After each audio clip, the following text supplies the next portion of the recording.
CEMTV. Reliable news and entertainment.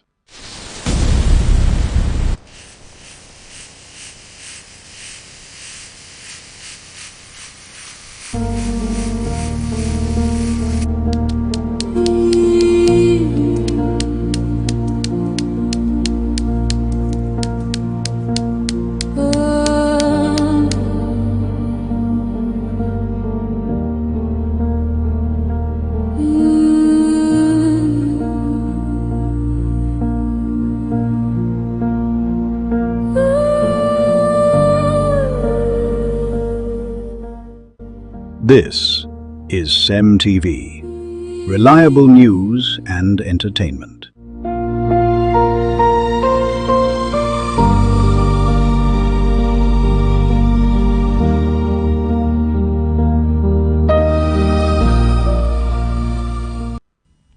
CEMTV News, truth fast, you nest. Stay informed to stay empowered. Good afternoon, my name is Barrister Christian Wigo, and I will be taking the news at 12. And here are the news headlines. Resident of Abia State command Governor Alex Oti Choma for the ongoing development of projects across the state.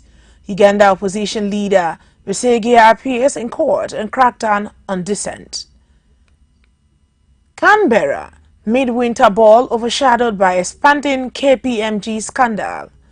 We will bring you details of these and more in a moment. Please stay with us.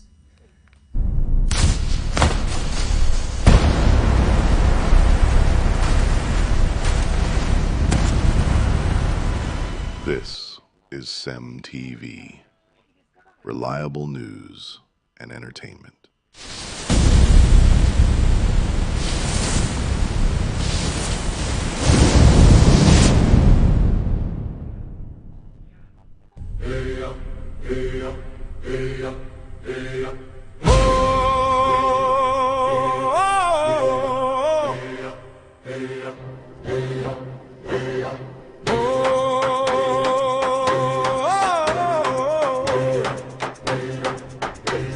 Is it time? I can't wait to see it.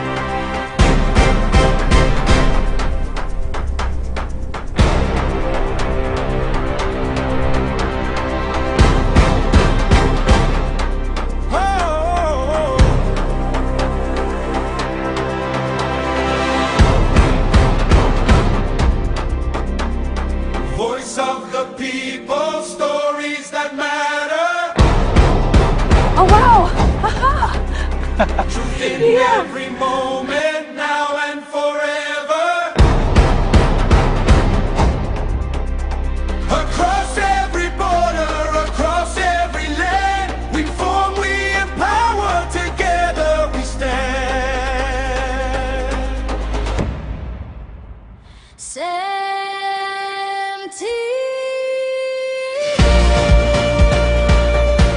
From Africa to the world, connecting everybody.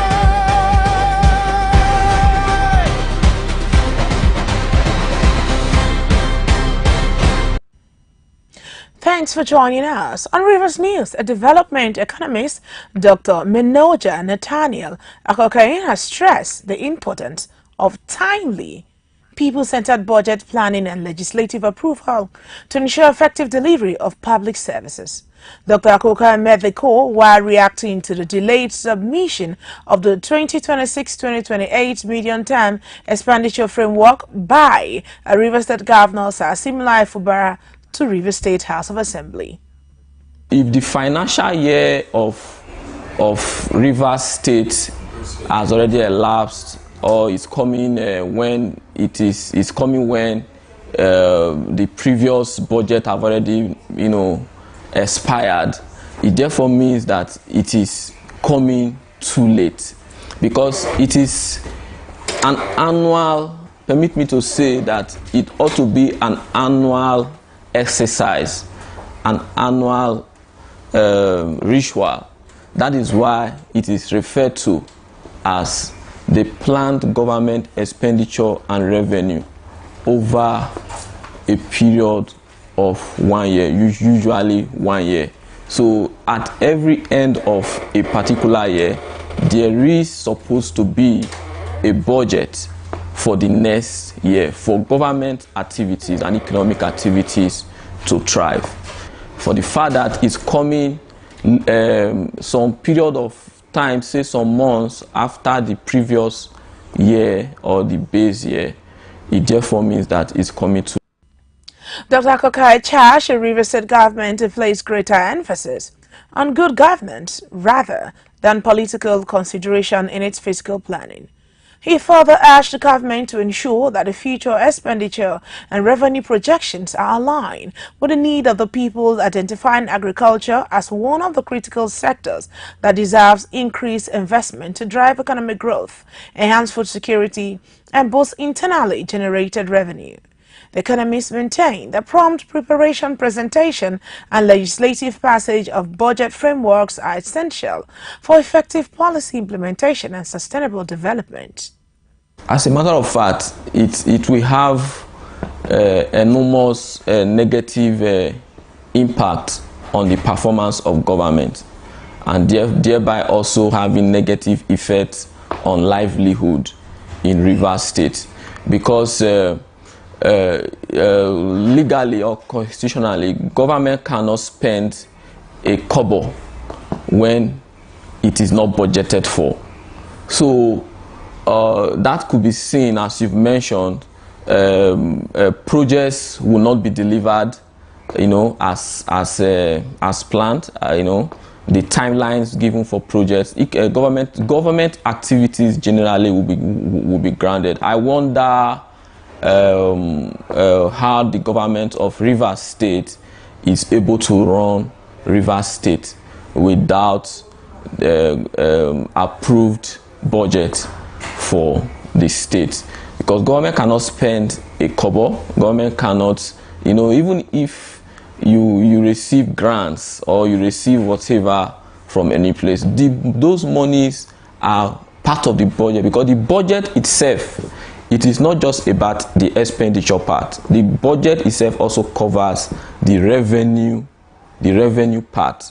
So all these are planned in such a way that you cannot begin to just spend the money like that in doing whatever activity, government activity, maybe building of roads, building of schools, payment of salaries and all those stuff. As all those are planned activity of government, and each of those line items are supposed to form the content of the budget. The state government must invest adequately in healthcare, agricultural sector, then even the education sector itself, because it is the bedrock of development. Because even if you bring about all these infrastructure and you do not have the educated mind that will be able to ensure that these infrastructures are sustainable,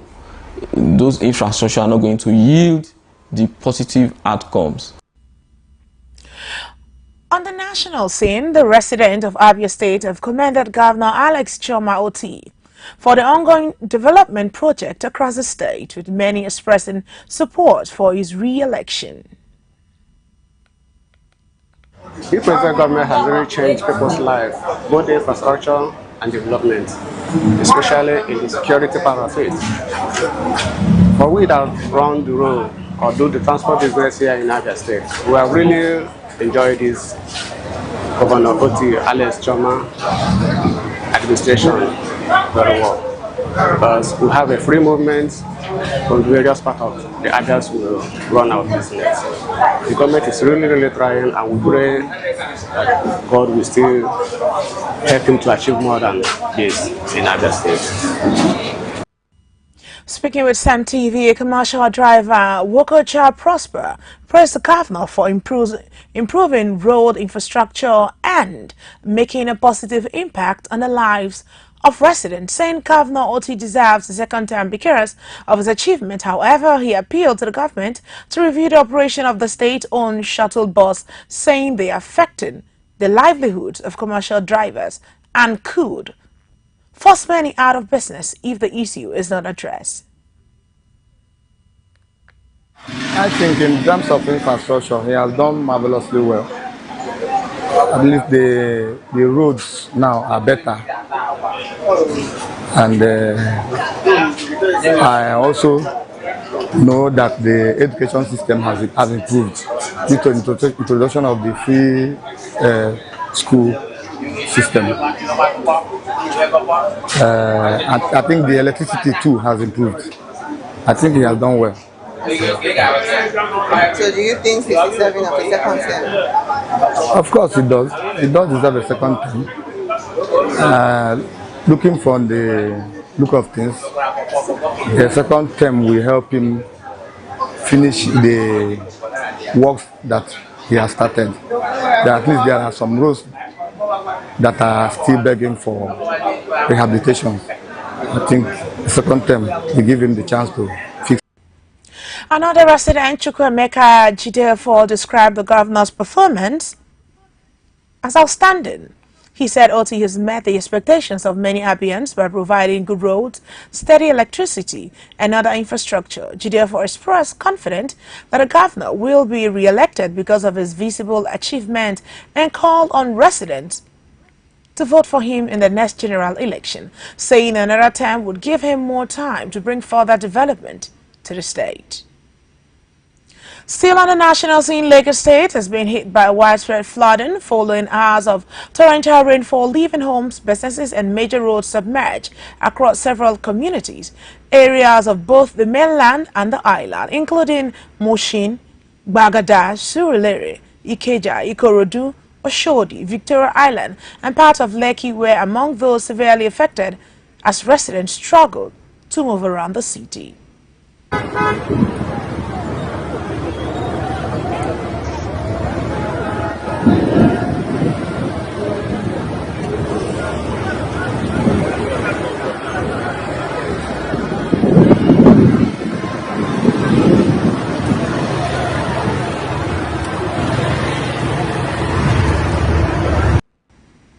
Heart-wrenching videos from some of the hardest hit communities show floodwaters rising to door level, leaving houses almost completely submerged. In one of the incidents, men were seen sweating through the murky water to rescue children trapped inside flooded homes, while some of the children were already partially submerged in the contaminated water, highlighting the dangers posed by the flood.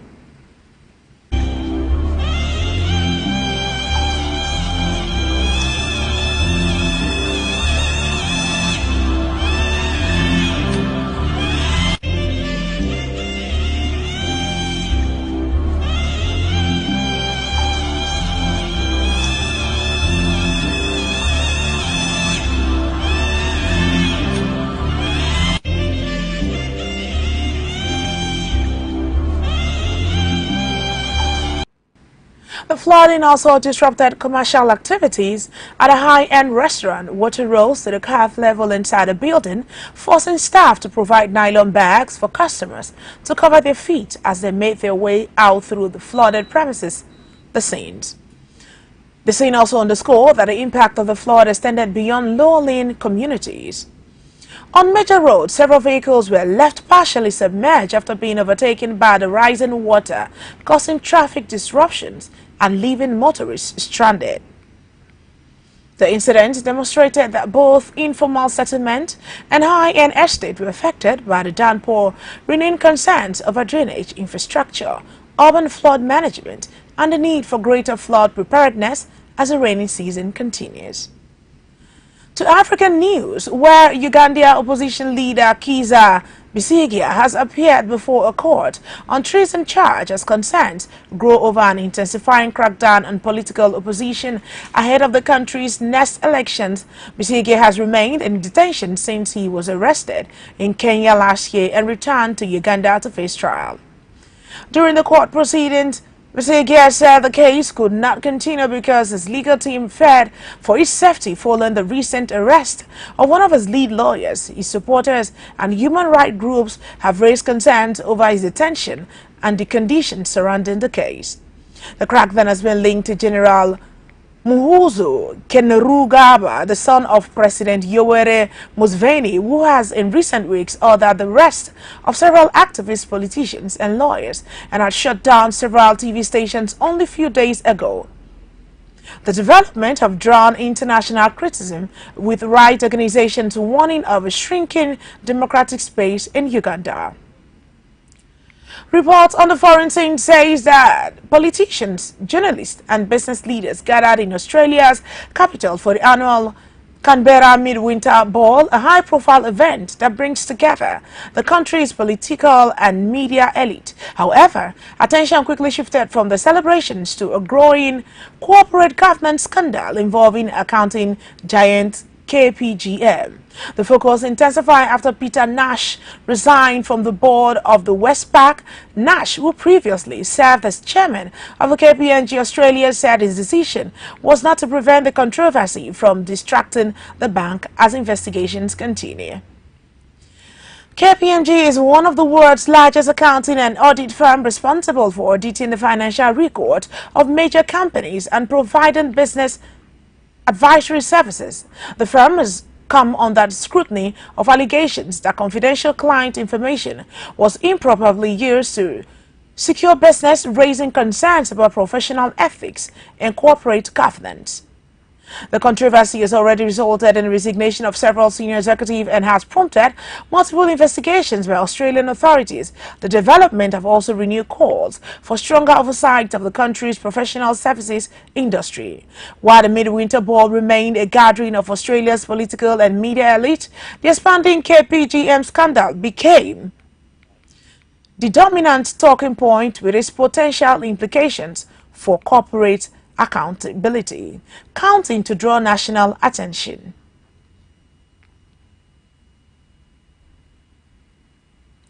Still to come on the news stories are traders in Aba speak on challenges faced by Abian's business wires. Hollywood star Tom Hardy set to release debut hip-hop album. Please stay with us, we'll be right back.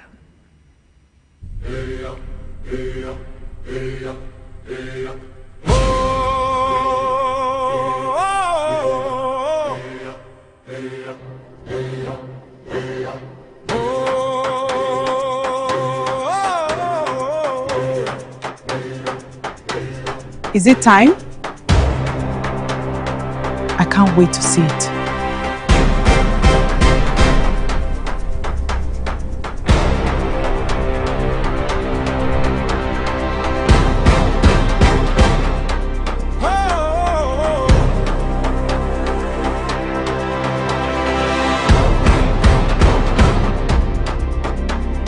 Voice of the people, stories that matter. Oh wow! Aha! Truth in every moment, now and forever. Across every border, across every land, we form, we empower, together we stand.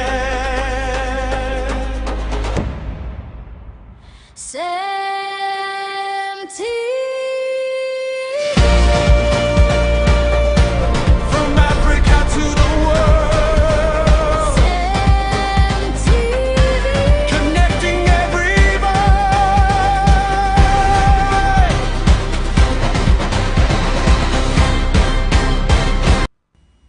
Thanks for staying tuned. Now to the rest of the news.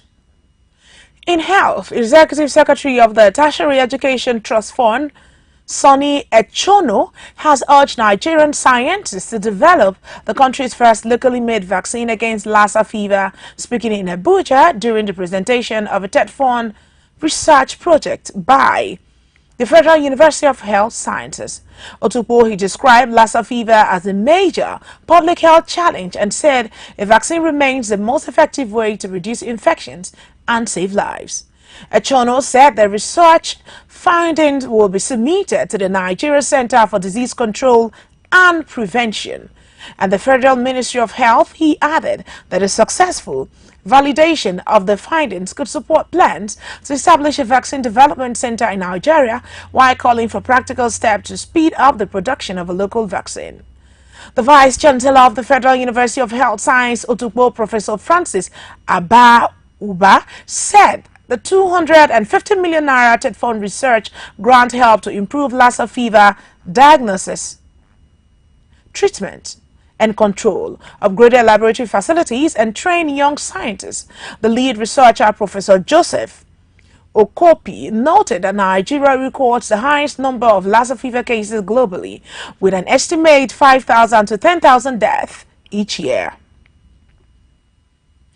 And in business, following a visit to the city of Aba in Abia State by CEMTV crew, CEMTV respondents spoke with traders in Aba, Abia State about the challenges affecting their businesses and their views on the performance of Governor Alex Choma Oti and what can be done by the governor to support them. Development, what changes have been made? A lot of changes. Just like I said initially, if you go to Ariare Market, you don't need somebody to tell you. It looks like London. Nobody will tell you what is happening in Ariare. What he did in Ariare, even our flyover here, Sisioma, he deserves to come back or to run for a second turn, even third turn. I credit him for that. And God will be by his side. A footwear trader, Victoria Ngozi, said she has experienced little or no challenge since Governor Oti assumed office. According to her, the governor has improved road infrastructure and ensured a cleaner business environment. She recalled that the trader previously operated beside dirty and smelly gutters, which discouraged customers and affected sales. She also praised the governor for providing clean toilet facilities and the market, saying these improvements have made business easier for traders. Okay, zachicha ihe niile ọ chịrị ọwakọfụ onwe ha ọ chịtara so otu abịakwa n'ugbu a ede mkpụmkpụ na-eme ire ọba aha ya ọ emeje eti ya ede mkpụmkpụ na-eme ire abịa tụtụrụ abalị ile rụọrọ ma ọha nkụlowe onye gawala ọha nkọ rụọrọ ma Port Harcourt Road rụọrọ ma obu ọhịa rụọ many places change even ka ọ gara aga emeela ụmụahịa sef ọ bụ ka ịgbakọrọ onye ọbụla isi ọtị today akwa ịhụrụ ha rụrụla ụmụahịa kedu ya nọ ke aha paaki arụrụ ụmụahịa tamina na ụmụahịa even every onwekwa riri ma n'ala Abia steeti ugbu a moto niile baala tamina even the other diagram na ụmụahịa ahụ baa na toilet arụrụ ebe a nna toilet dịka London my sister AC everywhere onye ọbụla echi ya bịa relax ya naragodi n'ezigboto breeze before ya ọfụa nna ahụtụbeghị na Abia steeti ke before abịa na-emegbu gị sanyị na otu agaghị ịchọ ọdọ otu is going ya gawacha ọ ga-achị ma matụrụ ji matụrụ ede otu ga-achịla Abia steeti a otu go ahead ayịkwụghịla azụ. However, another trader and business owner, Dr. Mrs. Emeru Blessing, said more needs to be done in the area of employment. While commending the governor for his achievement and effort to improve the state, she expressed concern over the lack of job opportunities, saying that despite holding a PhD and 6 academic degrees, she has been unable to secure employment after applying to several government agencies. And in sports, France, Mexico, and Norway have all booked their places in the round of 16 of the 2026 FIFA World Cup, following impressive victories in their round of 32 fixtures. The result marked another dramatic day of knockout action as teams continue the quest for World Cup glory. France cruised to a 3-0 victory over Sweden, with captain Kylian Mbappe leading the attack as Les Bleus secured a comfortable place in the next round. The French side will now face Paraguay in round of 16 after the South Americans' shock elimination of Germany. Mexico also progressed after a 2-0 win over Ecuador, delighting home supporters and keeping the World Cup dream alive. The victory ended Ecuador's campaign and sent entry into the last 16, where they will face the winner of the England and DR Congo clash. Meanwhile, Norway defeated Ivory Coast 2-1 to reach the round of 16, with the Erling Haaland playing a decisive role in the victory. The result ended Ivory Coast's tournament, while Norway advanced to set up a high-stake encounter with 5-time world champions Brazil. And in entertainment this afternoon, Hollywood actor Tom Hardy, best known for his role in the Venom films and Mad Max Fury Road, The Relevant, and the TV series Peaky Blinders, is set to expand his creative career with the release of the debut hip-hop album. The project, titled Zafes meets Frankie Pulitzer, is scheduled for the release on August 28th. The album sees Hardy perform under his rap alias Frankie Pulitzer in collaboration with hip-hop group Scarface. Made up of Inspect Death of the Wu-Tang Clan, 7L, and Esoteric, the project lead single Brothers Grimm also features guest appearances from Busta Rhymes and Macho Man. While the announcement to surprise many fans had interest in hip-hop is not new, before rising to international fame as an actor, he recorded rap music in the late 1990s and has since made occasional musical collaborations, including previous work with Scarface. The upcoming release has generated buzz among both film and music fans, with early reviews of the first single suggesting that Hardy's venture into hip-hop is more than a celebrity experiment. The album is expected to mark a new chapter for the award-winning actor as he adds music to his list of creative pursuits. And that is CEMTV News at the hour of 12. Let us go over the headlines and the following. We told you that resident of Abia State has commended Governor Alex Choma Oti for the ongoing development project across the state. We also told you that Uganda opposition leader Bisiagi has appeared in court amid crackdown on dissent. And on the foreign scene, we informed you the Canberra Midwinter Ball was overshadowed by expanding KPMG scandal. And on national news, we told you that traders in Aba have spoken on the challenges faced by Abians business-wise. On entertainment news, we inform you that Hollywood star Tom Hardy was set to release debut hip-hop album. You have been watching CEMTV News at 12. Do ensure to follow us via our social media handle at CEMTVPLUS across X, Facebook, Thread, and Instagram. CEMTV News, Truth First, you next. Stay informed to stay empowered. I am Bariswa Christian Wingo. Thank you for staying tuned. Good afternoon. What's on your mind today? The goal by Victor Osimhen was amazing. The economy, isn't that what